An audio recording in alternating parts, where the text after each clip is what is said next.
ನಮಸ್ಕಾರ ಸ್ನೇಹಿತರೆ, ವೀಣಾ ಅಡುಗೆಗೆ ಸ್ವಾಗತ. ಹಬ್ಬಕ್ಕೆ ತುಂಬ ಸುಲಭವಾಗಿ ಗರಿಗರಿಯಾಗಿರುವಂಥ ಉದ್ದಿನಬೇಳೆ ಚಕ್ಲಿನ ಮಾಡ್ಕೋಬೋದು. ಇದು ಒಂದು ಸ್ವಲ್ಪ ದಿನ ಇಟ್ಟು ತಿನ್ಬೋದು, ಅಷ್ಟು ಚೆನ್ನಾಗಿರುತ್ತೆ, ತುಂಬ ರುಚಿಯಾಗಿರುತ್ತೆ. ಹೇಗೆ ಮಾಡೋದು ಅಂತ ನೋಡ್ಕೊಳ್ಳೋಣ ಬನ್ನಿ. ಅದಕ್ಕಿಂತ ಮೊದಲು ವೀಣಾ ಅಡುಗೆ ಚಾನಲ್ನ ಪ್ಲೀಸ್ ಸಬ್ಸ್ಕ್ರೈಬ್ ಮಾಡ್ಕೊಳ್ಳಿ, ಹಾಗೆ ಬೆಲ್ ಬಟನ್ನ ಕ್ಲಿಕ್ ಮಾಡ್ಕೊಳ್ಳಿ. ಮೊದಲು ಉದ್ದಿನಬೇಳೆ ಚಕ್ಲಿ ಮಾಡೋದಕ್ಕೆ ಮೊದಲು ಉದ್ದಿನಬೇಳೆನ ಬೇಯಿಸ್ಕೋಬೇಕು. ನಾನಿಲ್ಲಿ ಕುಕ್ಕರ್ನಲ್ಲಿ 4 ಲೋಟದಷ್ಟು ನೀರನ್ನ ಹಾಕ್ಕೊಂಡು ಈ ಲೋಟದಲ್ಲಿ 1 ಲೋಟದಷ್ಟು ಉದ್ದಿನ ಕಾಳನ್ನ ಹಾಕ್ಕೊಂಡು ಚೆನ್ನಾಗಿ ತೊಳ್ಕೊಂಡು ನೀರನ್ನ ಹಾಕ್ಬಿಟ್ಟು ಒಂದು 4 ವಿಷಲ್ಲು ಕೂಗಿಸ್ಕೊಂಡಿದ್ದೀನಿ. ಚೆನ್ನಾಗಿದು ಸ್ಮ್ಯಾಶ್ ಆಗೋವರೆಗೂ ಚೆನ್ನಾಗಿ ಬೇಯಿಸ್ಕೋಬೇಕು. ಇದನ್ನು ಈ ಲೋಟದಲ್ಲಿ ಅಳತೆನ ತೊಗೊಂಡಿರೋದು ಉದ್ದಿನಬೇಳೆನ. ಈಗ ಇದನ್ನು ಚೆನ್ನಾಗಿ ಕಿವುಚ್ಕೋಬೇಕಾಗತ್ತೆ. ಚೆನ್ನಾಗಿ ಇದನ್ನು ನುಣ್ಣಗಾಗೋವರೆಗೂ ಇದನ್ನ ಸ್ಮ್ಯಾಶ್ ಮಾಡ್ಕೋಬೇಕು.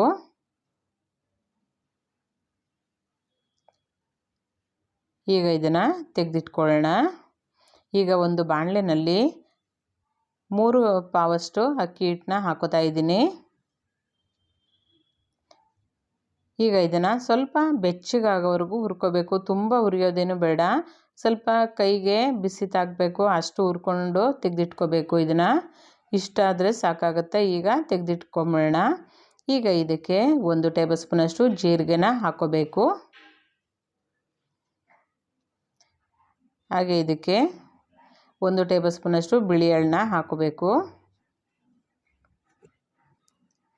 ಹಾಗೆ ಇದಕ್ಕೆ 1-2 ಚಿಟಿಕೆಯಷ್ಟು ಓಂ ಕಾಳನ್ನು ಪುಡಿ ಮಾಡಿ ಇಟ್ಕೊಂಡಿರೋದನ್ನ ಹಾಕೋತಾ ಇದ್ದೀನಿ. ಹಾಗೆ ರುಚಿಗೆ ತಕ್ಕಷ್ಟು ಉಪ್ಪನ್ನ ಹಾಕೋಬೇಕು.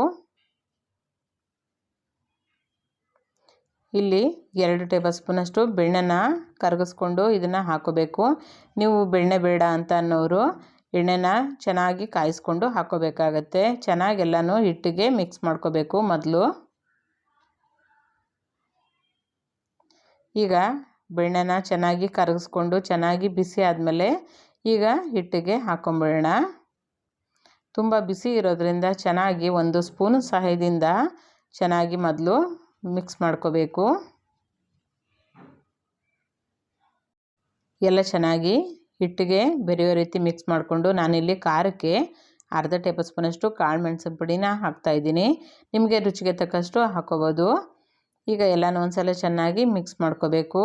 ಈಗ ನಾವಿಲ್ಲಿ ಬೇಯಿಸಿಟ್ಕೊಂಡಿರೋಂಥ ಉದ್ದಿನಬೇಳೆ ಬೇಯಿಸಿದ್ದೀವಲ್ಲ, ಸ್ಮ್ಯಾಶ್ ಮಾಡಿಕೊಂಡು ಇದನ್ನು ಹಾಕೋಬೇಕು. ಸ್ವಲ್ಪ ಸ್ವಲ್ಪನೇ ಮೊದಲು ಹಾಕ್ಕೊಂಡು ಚೆನ್ನಾಗಿ ಕಲಿಸ್ಕೋಬೇಕು. ನಾನಿಲ್ಲಿ ಬೇಯಿಸಿ ಪೂರ್ತಿ ತಣ್ಣಗಾಗಿದೆ. ಈಗ ಕೈನಿಂದನೇ ಕಲಿಸ್ತಾ ಇದ್ದೀನಿ. ತುಂಬ ಬಿಸಿ ಇದ್ದರೆ 1 ಸ್ಪೂನಿನ ಸಹಾಯದಿಂದ ಕಲಿಸ್ಕೊಂಡು ನಂತರ ಸ್ವಲ್ಪ ಬೆಚ್ಚಗಾದ್ಮೇಲೆ ಚೆನ್ನಾಗಿ ಕೈನಿಂದನೇ ಕಲಿಸ್ಕೋಬೇಕು. ಎಲ್ಲನೂ ಚೆನ್ನಾಗಿ ಹಿಟ್ಟಿಗೆ ಬೆರೆಯೋ ರೀತಿ ಚೆನ್ನಾಗಿ ಕಿವುಚ್ಕೊಂಡು ಕಲಿಸ್ಕೋಬೇಕು. ಉಳಿದಿರೋದನ್ನು ಅಷ್ಟೇ ಉದ್ದಿನಬೇಳೆನ ಹಾಕ್ಕೊಂಡು ಚೆನ್ನಾಗೆಲ್ಲನೂ ಕಲಿಸ್ಕೋಬೇಕು. ಈಗ ಎಲ್ಲ ಉದ್ದಿನಬೇಳೆನ ಬೇಯಿಸಿರೋದನ್ನೆಲ್ಲ ಹಾಕ್ಕೊಂಡು ಚೆನ್ನಾಗಿ ಕಲಿಸ್ಕೊಂಡಿದ್ದೀನಿ. ನೀರೇನಾರ ಬೇಕು ಅಂತ ಅನ್ನೋರು ಸ್ವಲ್ಪ ನೀರನ್ನ ಚಿಮ್ಕಿಸ್ಕೊಂಡು ಕಲಿಸ್ಕೋಬೇಕು. ಈ ರೀತಿ ಚೆನ್ನಾಗಿ ಕಲಿಸಿದ್ದೀನಿ. ಈಗ ನೆನೆಸೋದೇನು ಬೇಡ, ಹಾಗೆಯೇ ಚಕ್ಲಿ ಮಾಡ್ಕೋಬೋದು. ಈಗ ನಾನಿಲ್ಲಿ ಚಕ್ಲಿ ಒರಳಿಗೆ ಸ್ವಲ್ಪ ಎಣ್ಣೆ ಎಲ್ಲ ಸವರ್ಕೊಂಡು ತೆಗೆದಿಟ್ಕೊಂಡಿದ್ದೀನಿ. ಹಾಗೆ ಹಿಟ್ಟನ್ನು ಇನ್ನೊಂದು ಸಲ ಚೆನ್ನಾಗಿ ನಾದ್ಕೊಂಡು ಹಿಟ್ಟನ್ನು ಹಾಕ್ಕೋಬೇಕಾಗತ್ತೆ. ಪ್ರತಿ ಸಾರಿ ಚಕ್ಲಿ ಮಾಡುವಾಗ ಒತ್ತುವಾಗ ಹಿಟ್ಟನ್ನು ಇನ್ನೊಂದು ಸಲ ಚೆನ್ನಾಗಿ ನಾದ್ಕೊಂಡು ಹಾಕ್ಕೋಬೇಕು. ಒಂದು ಸ್ವಲ್ಪನೂ ಕಟ್ಟಾಗೋದಿಲ್ಲ ಆ ಥರ ಮಾಡಿದ್ರೆ. ಈಗ ಒಂದು ಪ್ಲಾಸ್ಟಿಕ್ ಶೀಟಲ್ಲಿ ಈಗ ಒತ್ಕೊಂಡು ಎಲ್ಲ ರೆಡಿ ಮಾಡಿ ಇಟ್ಕೊಂಡಿದ್ದೀನಿ. ಒಂದೊಂದು ಸಾರಿ 4-5 ಬ್ಯಾಚಾಗಿ ಹಾಕೋಬೋದು. ಈ ರೀತಿ ಚೆನ್ನಾಗಿ ಒತ್ಕೊಂಡು ಹಾಗೆ ಕೊನೆಯಲ್ಲಿ ಸ್ವಲ್ಪ ಈ ರೀತಿ ಪ್ರೆಸ್ ಮಾಡಿಕೊಂಡ್ರೆ ಒಂದು ಸ್ವಲ್ಪನೂ ಎಣ್ಣೆಗೆ ಹಾಕಿದಾಗ ಬಿಟ್ಕೊಳ್ಳಲ್ಲ ಅಂತ ಅಂದ್ಬಿಟ್ಟು ಈ ರೀತಿ ಪ್ರೆಸ್ ಮಾಡ್ಕೋಬೇಕು ಸೈಡು.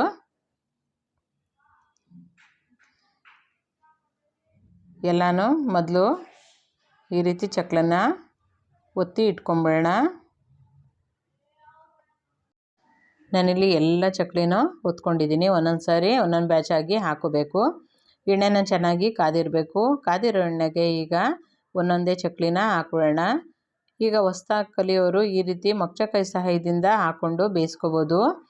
ಕೈನಲ್ಲಿ ಹಾಕೋಕ್ಕೆ ಭಯ ಅಂತ ಅನ್ನೋರು, ಎಣ್ಣೆ ಆರುತ್ತೆ ಅಂತ ಅನ್ನೋರು ಈ ವಿಧಾನನ ಫಾಲೋ ಮಾಡ್ಬೋದು. ಈಗ ತಕ್ಷಣ ಮಗ್ಚಾಕಬಾರ್ದು. ಒಂದು ಸ್ವಲ್ಪ ಹೊತ್ತು ಬಿಟ್ಟು ಮಗ್ಚಾಕಿ ಚೆನ್ನಾಗಿ ಹೊಂಬಣ್ಣ ಬರೋವರೆಗೂ ಹಾಗೆ ಗರಿಗರಿಯಾಗಿ ಹಾಗೆ ನೊರೆ ಎಲ್ಲ ಕಡಿಮೆ ಆಗಬೇಕು, ಅಲ್ಲಿವರೆಗೂ ಚೆನ್ನಾಗಿ ಬೇಯಿಸ್ಕೋಬೇಕು. ಇದನ್ನು ಚೆನ್ನಾಗಿ ಚಕ್ಲಿ ಬೆಂದಿದೆ. ಈಗ ಒಂದೊಂದೇ ಚಕ್ಲಿನ ತೆಗೆದಿಟ್ಕೊಂಬಿಡೋಣ.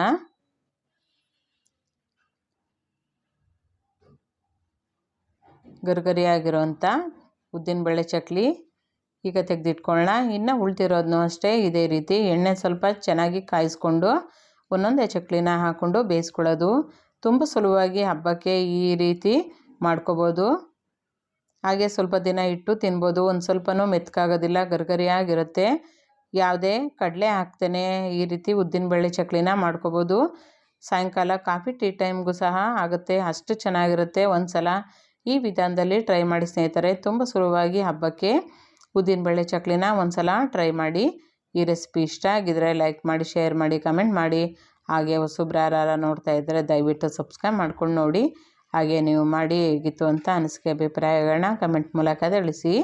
ಮತ್ತಷ್ಟು ಈಸಿ ರೆಸಿಪಿಗೋಸ್ಕರ ವೀಣಾ ಅಡುಗೆ ಚಾನಲ್ನ ಪ್ಲೀಸ್ ಸಬ್ಸ್ಕ್ರೈಬ್ ಮಾಡ್ಕೊಳ್ಳಿ. Thank you.